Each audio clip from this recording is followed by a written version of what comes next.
Hello, my name is Nur Shakila, and today I'm going to present to you the introduction to business cycle.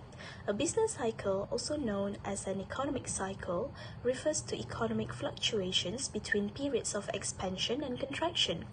Factors such as gross domestic product, which is GDP, interest rates, total employment, and consumer spending can help determine the current economic cycle stage.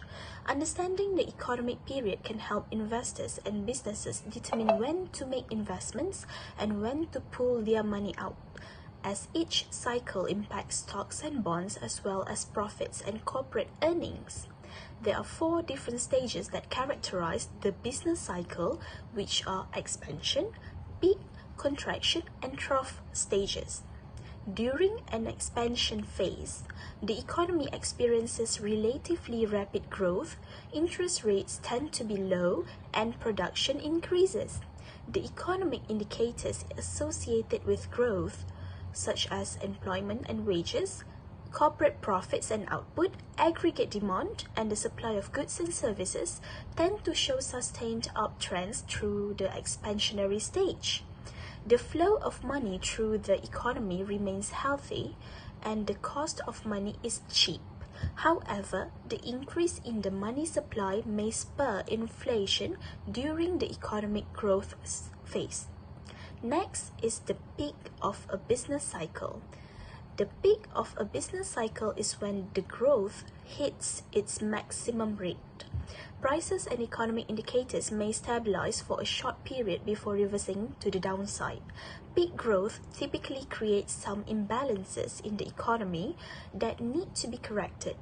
As a result, businesses may start to re-evaluate their budgets and spending when they believe that the economic cycle has reached its peak. Subsequently, a contraction phase of a business cycle occurs when growth rate is decreasing, employment falls, and prices stagnate. As demand decreases, businesses may not immediately adjust to production levels, thus leading to oversaturated markets with surplus supply and a downward movement in prices. If the contraction continues, the recessionary environment may spiral into a depression. Last but not least is the trough phase. The trough of the business cycle is reached when the economy hits a low point with supply and demand hitting bottom before recovery. The low point in the cycle represents a painful moment for the economy with a widespread negative impact from stagnating spending and income. The low point provides an opportunity for individuals and businesses to reconfigure their finances in anticipation of a recovery. Thank you. Why business cycle? There are many reasons why the business cycle is important. It provides initial assistance in economists' understanding of how the economy functions. Economists can determine what causes economic growth and decline by studying the business cycle. Using this information, policies that will help in economic stabilization may then be established. Second, businesses should consider the business cycle.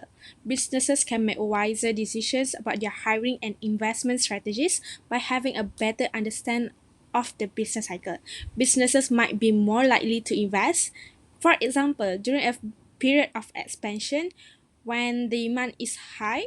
Additionally, during an expansion when there are more job opportunities, they might be more likely to hire. Lastly, consumers should be aware of the business cycle. Consumers can improve their spending choices by understanding the business cycle. For example, consumers may be more likely to save during a contraction. When there is less job security, they may also be more likely to buy durable goods during an expansion when prices are lower. Hi, my name is Fatiha, and I want to talk about the first theory, which is a poor monetary theory. This theory was developed by a well-known British economist, which is R.J. Hawtrey. Hawtrey has established a theory that focuses in quantity theory of money. This theory states that the quantity of money in circulation is closely related to the overall level of prices in an economy. Changes in the money supply were the main cause of economic activity fluctuation, such booms and recession. So why do I choose this theory? R.J. Horty claims that fluctuations in the level of economic activity are brought on by changes in the method in which money moves throughout the economy. The business cycle is caused due to fluctuations in the monetary and credit markets. Horty argues that trade cycle is purely monetary phenomenon because general demand is monetary phenomenon. Interest rates in the economy are affected by monetary policy, including interest rate on saving accounts, business loans, and home loans. Interest rate changes have an effect on how people save, invest, and spend money, which has an impact on inflation, economic growth, and employment. So, when this theory could be utilized? This theory could be utilized when economy having recessions. When a recession looks nearing, the central bank utilize an expansionary monetary policy that helps increase the money supply, broaden the loan market, lower interest rate, and move aggregate demand to the right. Horty simply makes an assumption that banks have surplus reserve and are currently flush with money. With this and at low interest rate, they extend loans. In the cycle expansionary phase, the process never stops. It therefore supports the cumulative expansion of an expanding economy by extending credit via its loanable reserve. Horty believes that all crises get from financial system erratic behavior. It is harmful to the stability of the economy.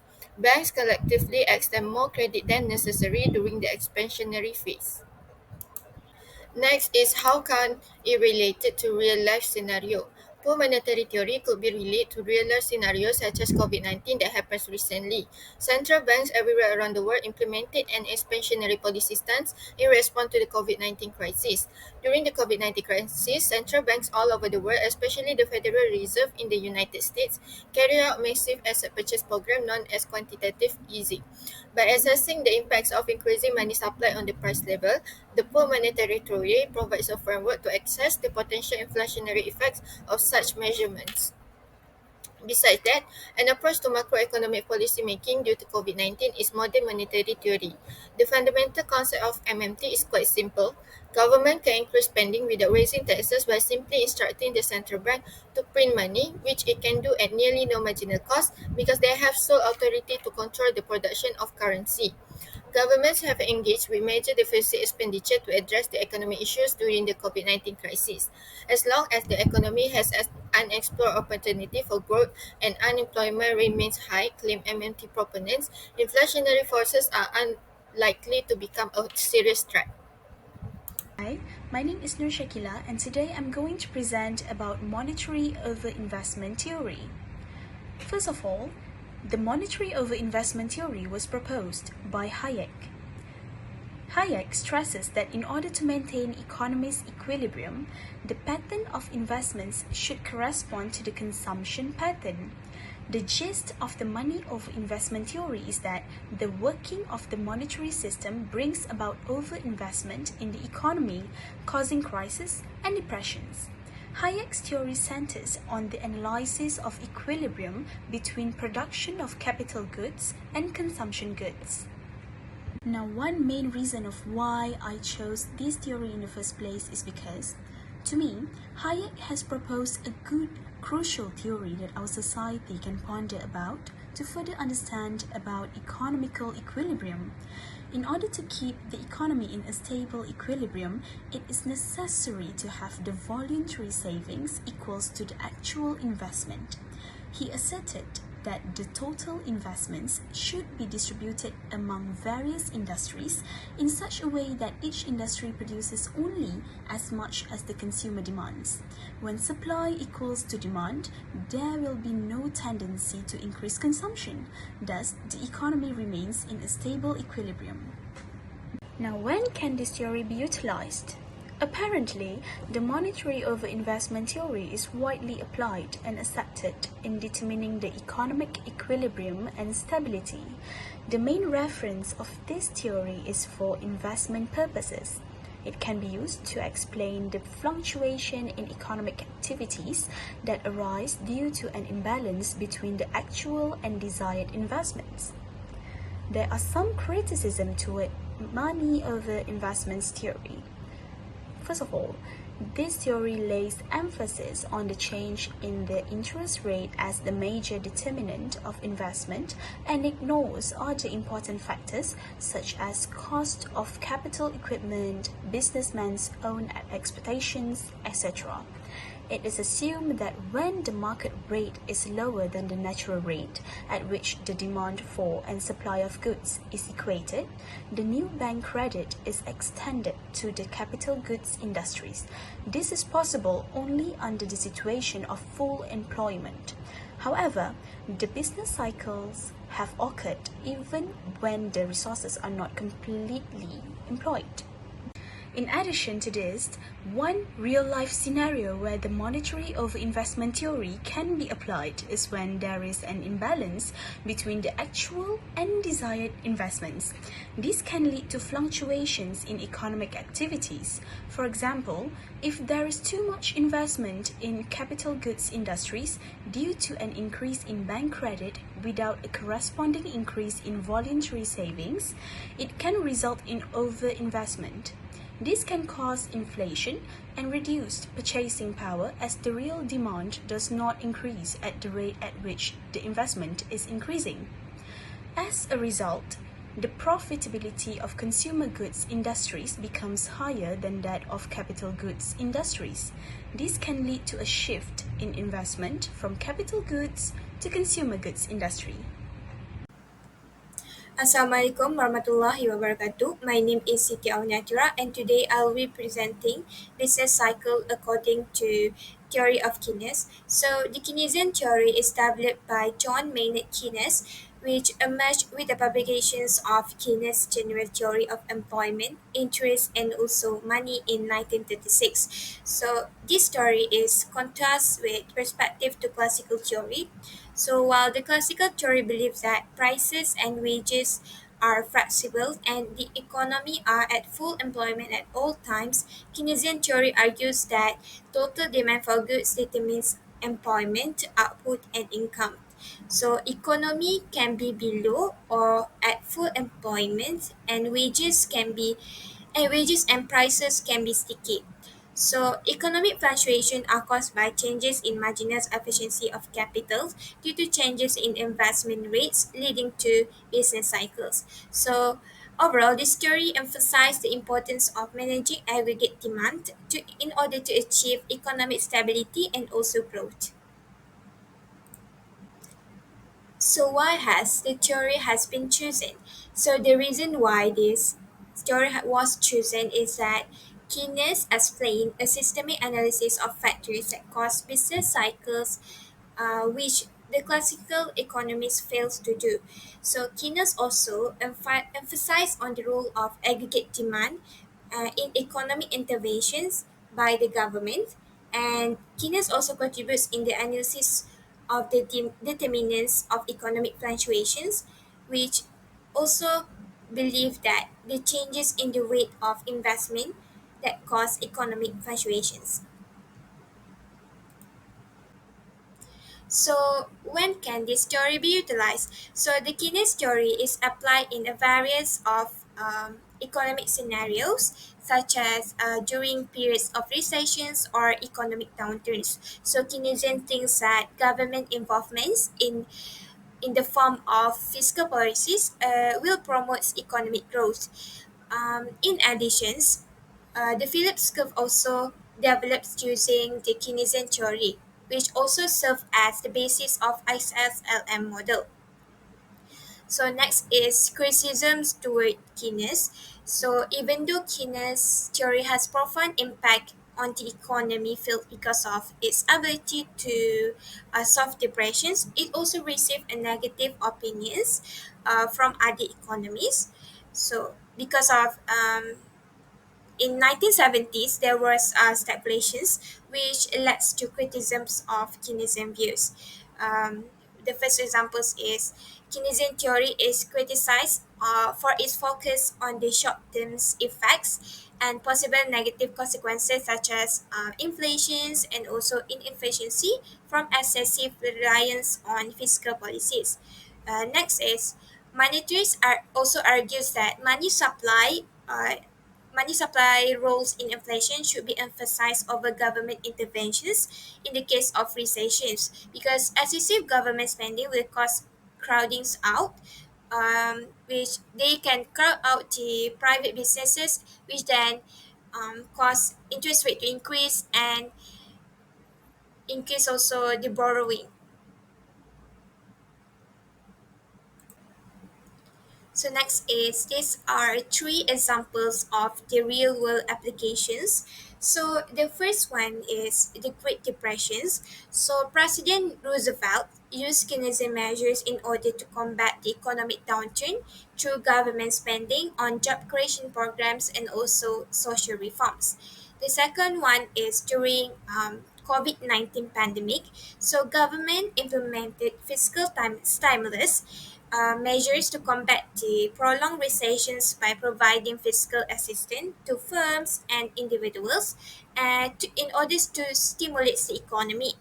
And the last one is during financial crisis of 2008 to 2009. So government launched economic stimulus package with tax cuts, increased government spending, and also direct supports to boost aggregate demand and to prevent further recessions. My name is Nurwaida Malibiti Fauzi. I'm gonna present the next theory, which is heat theory. The name of theory I've chosen is heat theory. Heat theory is a macroeconomic theory of business cycle that was developed by the British economist John Hicks. This theory is based on the idea that business cycles are caused by fluctuation in investment. John Hicks made pioneering contributions to general economic equilibrium theory. So why has this story been chosen? His story was my personal choice because it is a relatively clear-cut and simple theory of business cycle. This makes it simple to comprehend and use.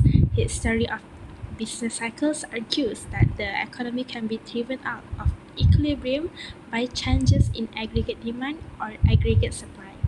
Next, the second is that this idea is grounded in basic economic theory. This, in my opinion, makes it a plausible and trustworthy theory. The heat theory applies to the current economic climate. The heat theory is adaptable to various economic situations. It can therefore be used in a variety of ways to comprehend and forecast business cycles. It is an effective tool for decision makers. Overall, there are a variety of justifications for the use of the heat theory. It is a valid, trustworthy, and adaptable theory that can be applied to comprehend and anticipate business cycles. So when can this theory be utilized? His theory in economics can be utilized in a variety of situations. His theory can be used by the government to evaluate how its fiscal policy affects business cycles. For instance, if the government spends more money, aggregate demand will increase as a result. An increase in output and employment as a result of an increase in aggregate demand may contribute to economic growth. However, inflation may result if government expenditure is increased excessively. Next, businesses can utilize Hicks theory to determine how their investment choices will affect market cycles. For instance, the aggregate demand will increase if a company purchases a new capital equipment. An increase in output and employment as a result of an increase in aggregate demand may contribute to economic growth. But excessive investment by a company might result in overcapacity, lower output, and layoffs.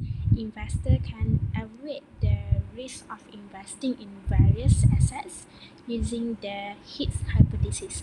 For instance, to business side, for instance, an investor should be aware of the risks involved with investing in assets that are susceptible to business cycles, such as stock market indices. In general, the Hicks hypothesis is a useful resource for comprehending and forecasting business cycle.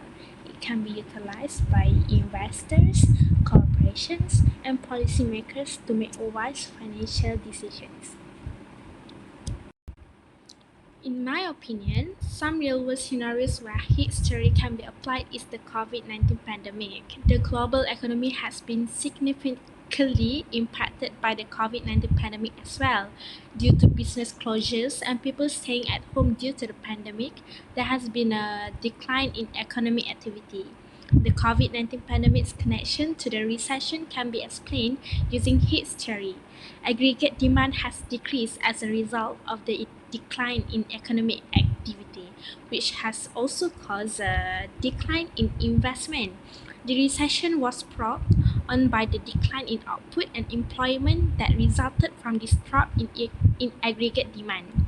Other economic phenomena like inflation and economic growth can be explained using history. For example, an increase in the amount of money on the market may result in inflation. As a result of this increase in the money supply, income will increase, which in turn will cause prices increase. The increase in output will result from an increase in productivity, which will ultimately increase revenue.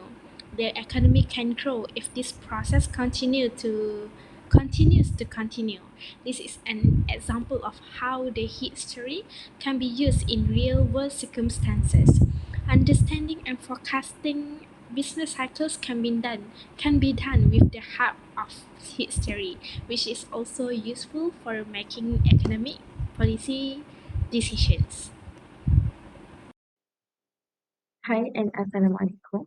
My name is Ummu Taslim binti Muhammad Saban. And the theory that I choose is the accelerator multiplier model. This model, developed by Samuelson, also known as Hansen-Samuelson model, a macroeconomic model which analyzes the business cycle. This started when Samuelson began attending fiscal policy seminar by Hansen and John Williams. Samuelson wrote two articles for post-war business cycle analysis using a simplified mathematical model, and this model also boosts continuism theory.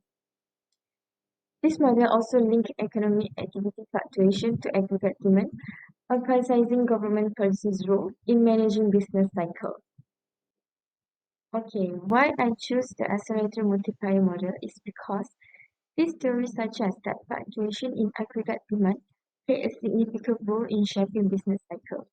And this model also help economists and policymakers to understand more the causes of business cycle. And this is crucial for formulating effective poli- policies to manage and stabilize the economy. And it also has important policy implications as government intervention through fiscal and monetary policies can help smooth out the business cycle's ups and downs. When can the accelerator multiplier model can be utilized? Interaction between the multiplier and accelerator are important as much as they tend to speed up the rate which the national income raises through multiplier effect. These two principles have paved the way for more accurate analysis of the nature of the cyclical economic process. Professor J.R. Hicks also used the accelerator multiplier interaction for building a new theory of trade cycle. Interaction between investment and rate of change. We call it as the accelerator theory. Accelerator theory said that changes in level of current income will change in the output of consumer goods and also in investment. How can this theory be fit to a real situation?